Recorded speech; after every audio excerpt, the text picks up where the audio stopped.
Bismillahirrahmanirrahim, alhamdulillah, wa salatu wa salamu ala rasulillah, falenderojmë Allahun Gjelle Gjelalu për gjitha begatit, mirësi dhe bekimet e tij. Salavatet ja dërgojmë pejgamberit Muhammed alayhi salatu wa salam, paqja dhe shpëtimi i Allahut qofshin për familjen e ndershme të profetit, për shokët e tij besnik dhe për gjithë ata që ndjekin në rrugën e tyre deri në ditën e gjykimit. Sot jemi me 13 të muajit Shaaban, që do të thotë nesër jemi me 14 të muajit Shaaban. Nesër është nata e mesme e muajit Shaaban, për cilin kanë ardhur shumë hadithe, edhe pse shumë prej tyre janë të dobta, por disa prej tyre janë të vërteta, të sakta, ku na tregon pejgamberi sallallahu alaihi wasallam që është momenti i caktuar brenda këtij muaji dhe përjedhoi ky moment i caktuar enkas në këtë muaj është i veçantë në të gjithë vitin për ngritjen e punëve të Allahut Gjelle Gjelalu. Dhe kjo është shumë e rëndësishme. Sot do të shpjegojmë inshallah një hadith të rëndësishëm, e transmeton Ibn Hibani në Sahihun e tij nga Muadh ibn Jabeli, për cilët se pejgamberi alayhi salatu wasalam ka thënë: "Yattali'u Allahu ila khalqihi fi lejletin nisfi min Sha'ban." Allahu Gjelle Gjelalu hedh vështrimin e tij te krijesat e tij, thot: "Fayaghfiru li jami'i khalqihi illa li mushrikin aw mushahinin." I fal Allahu i madhërishëm të gjithë krijesat e tij përveç dy kategorive të njerëzve. Ata cilët i kanë shoqëruar Zotit shok dhe ata cilët kanë armiqësi me të tjerët. Pra nuk shkojnë mirë me të tjerët, kanë armiqësi dhe kanë probleme mes njëri tjetrit. Ky është hadithi më i saktë që ka ardhur për këtë temë. Hadithet të tjera, disa janë të dobta, disa dhe mund të forcohen, por më i vërteti, më i forti nga transmetimet e ndryshme është ky hadith i pejgamberit alayhi salatu wasalam, e shënon Ibn Hibani në Sahihun e tij nga Muadh ibn Jabeli. Atëherë, çfarë ndodh? Allahu Gjelle Gjelalu gjithmonë i shikon krijesat e tij. Askush nuk shpëton nga mbikëqyrja e Zotit. Po përse pejgamberi alayhi salam thot që në natën e mesme të muajit Shaaban, Allahu hedh vështrimin e tij për vetë të gjithë krijesat. Atëherë për çfarë vështrimi bëhet fjalë kur ne Zoti gjithmonë na shikon? Bëhet fjalë për një shikim të veçantë që është shikimi i mëshirës. Pra, kush meriton mëshirën e Allahut Gjelle Gjelalu? Dhe kjo është shumë e rëndësishme. Pastaj pejgamberi sallallahu alajhi wasallam na tregon se ata cilët e meritojnë mëshirën e Zotit janë gjithë krijesat, përveç dy kategorive të njerëzve dhe të gjinëve bashkë gjithashtu. Përveç dy kategorive, thot pejgamberi sallallahu alaihi wasallam, ata që kanë bërë shok Zotit dhe ata të cilët nuk shkojnë mirë me vëllezërit e tyre musliman, me familjarët e tyre, pra me muslimanët e tjerë. Kanë armiqësi, kanë probleme dhe nuk i flasin, nuk japin selam njëri tjetrit dhe vazhdon kjo armiqësi bëhet pjesë e zakonit. Tani, duam të shpjegojmë diçka që është themelore dhe të kuptojmë si ka mundësi që një musliman të jeti barabartë në penalizimin e tij për të mos merituar mëshirën e Zotit bashkë me një mushrik, me një politeist, me një person që i bën shok dhe i shoqëron ortak Allahut Gjelle Gjelalu. Atëherë çështja nuk merret tek personi si person, por te dëmi që sjell ky person në shoqëri.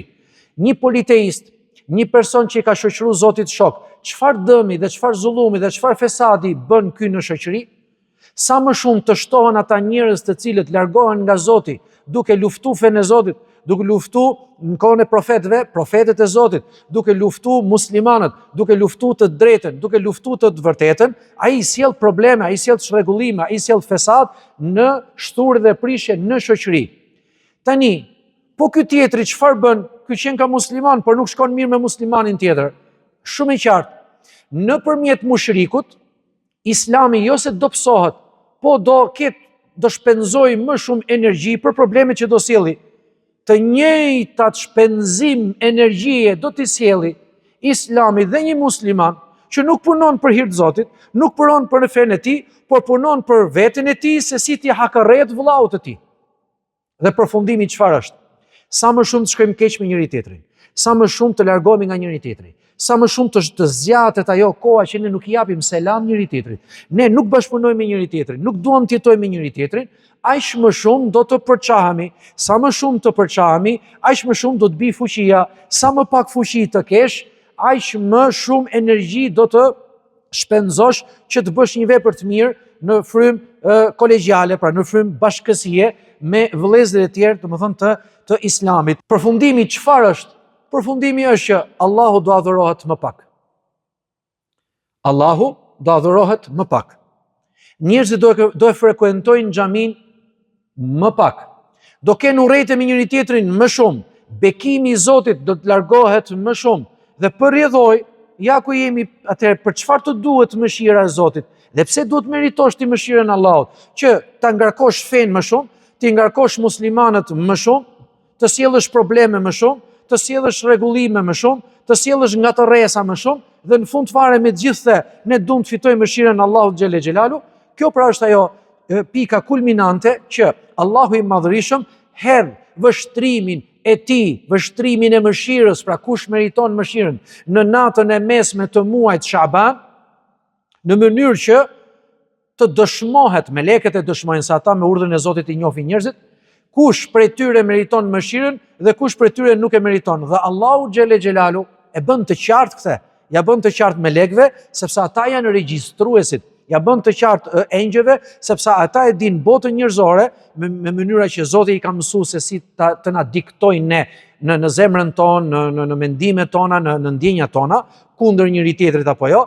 Dhe dy kategori për njerëzve nuk meritojnë amnistin, nuk meritojnë tolerancën, nuk meritojnë mëshirën e Allahut xhelle xhelalu.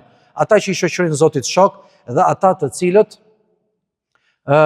shkojnë keq dhe kanë armiqësi dhe nuk flasin me njëri tjetrin, kështu na ka shpjeguar pejgamberi alayhi salatu wassalam. Kjo është panorama e përgjithshme e muajit Shaban. Ne e shpjeguam dhe radhën e kaluar. A bëhet fjalë që vërtet punët do të ngriten pikërisht nesër dhe bëhet fjalë gjithmonë gjatë natës apo dhe gjatë ditës, duke qenë se profeti alayhi salam agjeronte ditën dhe tha uhibbu an yurfa'a amali wa ana sa'im, unë dua që të ngritet puna ime dhe të jem me agjerim, pra jep një lloj shenje, një lloj sinjali që mund të ngriten punët gjatë ditës dhe nuk është kusht të jetë natën. Atë e din vetëm Allahu xhelle xhelalu momentin. Është momenti i caktuar për çdo vit, statik nuk luan, apo është moment i cili luan për çdo vit, edhe këtë e din Allahu xhelle xhelalu. Agjërimi apo ngritet kur është gjatë natës, atë e di Allahu. Sikur nata e Kadrit është statika apo jo, dhe këtu ka ihtilaf, ashtu dhe nata e mesit të muajit Shaban, momenti i ngritjes është gjatë ditës në një kohë caktuar apo lëviz, apo gjatë natës në një kohë caktuar apo lëviz. Atëherë një përmbledhje.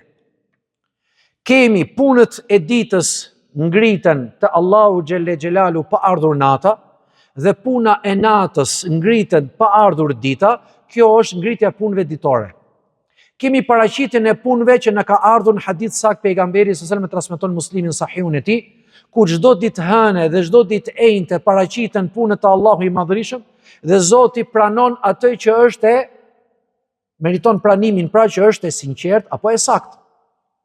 Dhe kur Allahu e pranon atë punë, ajo ngritet lart. Çfarë thot pejgamberi alayhi salam? Të njëjtën fjalë sikur në muajin Shaban. Fa uhibbu an yurfa'a amali wa ana sa'im. Unë dua të më ngritet puna ime tek Zoti ditë hënë dhe ditë enjte, kur unë jam i agjërueshëm. Çfarë kuptuam? Që dita e hënë dhe dita e enjte që ka zgjedhur për agjërim nga pejgamberi alayhi salam, sepse janë dy ditët javore ku ngriten punët. Pra kemi ngritje të punëve çdo ditë, kemi 2 herë në javë përmbledhje e javës, kemi edhe përmbledhje të gjithë vitit në muajin Shaban. E lutim Allahun xhelle xhelalu që të na bëjë për atyre besimtarëve të cilët meritojnë vërtet punët e tyre të jenë të pranuara dhe përrjedhoj të ngritën në qiell, sepse punët e këqija apo ato që meritojmë dënime për tyre Zoti na ruaj dhe na fal, ata nuk ngriten fare. Ato janë punë që nuk ngriten fare te Allahu subhanahu wa ta'ala.